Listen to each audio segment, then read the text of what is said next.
Je vais vous demander d'être très attentif. Vous allez imaginer que nous sommes dans un Airbus.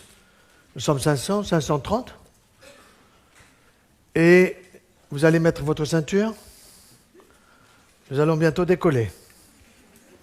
Et dans 1 heure, nous atterrirons dans un autre endroit. Ne vous inquiétez pas, ça ne sera pas dans la flotte. Pas plus que dans le lait.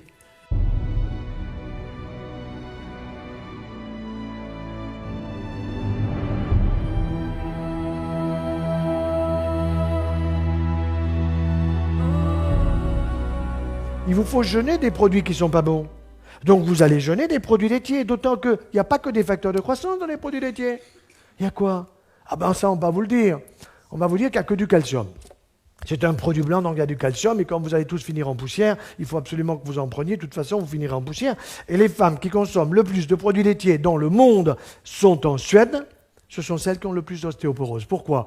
Parce que ce que le lobby des produits laitiers ose vous dire en minuscule dans une astérisque en bas de page avec une loupe, il faut le lire, c'est que le calcium animal est absorbé au maximum par votre intestin, par votre tube digestif, à 40%.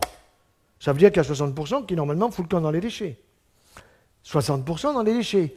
Par contre, on ne vous dit pas que le calcium végétal, celui que vous avez dans une pomme, dans une poire, dans des légumes, dans des légumineuses, dans des amandes, des noisettes, tout cela, tout ce qui est végétal, c'est 75% de l'absorption. Attention, si vous mastiquez bien. Sinon, vous allez faire des phytates. Et les phytates, vous les retrouverez tout simplement dans les déchets. Ça veut bien dire que le calcium végétal, c'est celui qui est le plus intéressant pour éviter une ostéoporose que je ne veux pas. Et que pour éviter cette ostéoporose, eh bien, il faut que je prenne plus de calcium végétal que de calcium animal, parce que le calcium animal, j'en absorbe 40%. Et si jamais j'en absorbe davantage, c'est possible. Si j'ai un leaky gut, c'est-à-dire si j'ai une porosité intestinale, la porosité c'est quoi? Vous avez un imperméable qui est poreux, il pleut, vous vous mouillez. Si vous avez un intestin qui est poreux, ça veut dire qu'il y a des molécules qui passent, ça c'est juste, le fructose doit passer, mais s'il y a trop de calcium qui passe, le calcium il arrive sur l'os, et moi je vais vous faire le dialogue avec l'os. L'os il dit, moi j'en veux pas, j'ai tout ce qu'il me faut, dégage. Et où il va le calcium?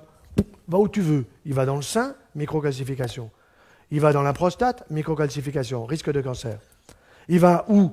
Eh ben, il va dans les articulations. Et vous avez de la coxarthrose et de la gonarthrose. Et mes collègues orthopédistes ils me disent, mais ferme-la.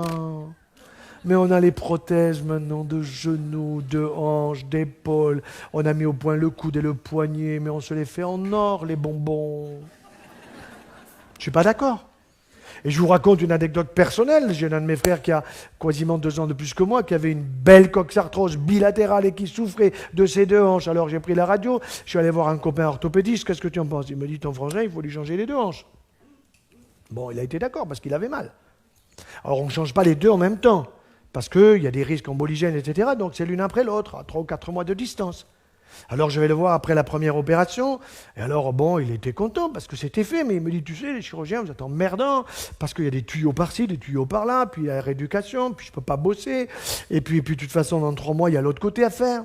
Je dis, mais tu veux vraiment te faire opérer de l'autre côté? Il me dit, mais j'ai mal. Mais tu as une solution, me dit-il. Je dis, bien sûr.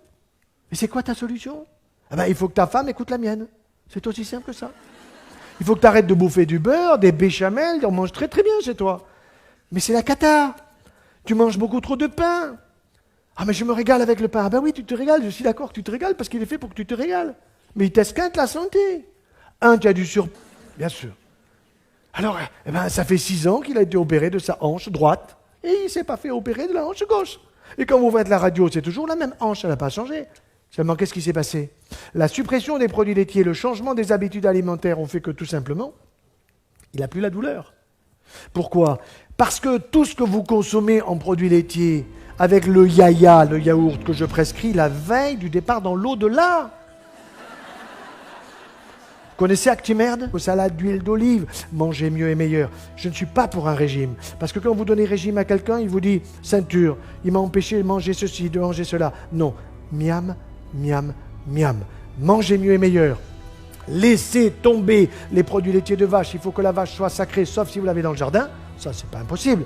Mais si vous ne l'avez pas dans le jardin, laissez-la au supermarché. Croyez-moi, vous serez observé et à ce moment-là, tout le monde comprendra, je parle des publicitaires, que ce qu'il faut c'est une publicité de qualité et pas une publicité bidon qui consiste à nous utiliser, à nous exploiter parce que nous sommes beaucoup moins cons qu'ils ne le pensent.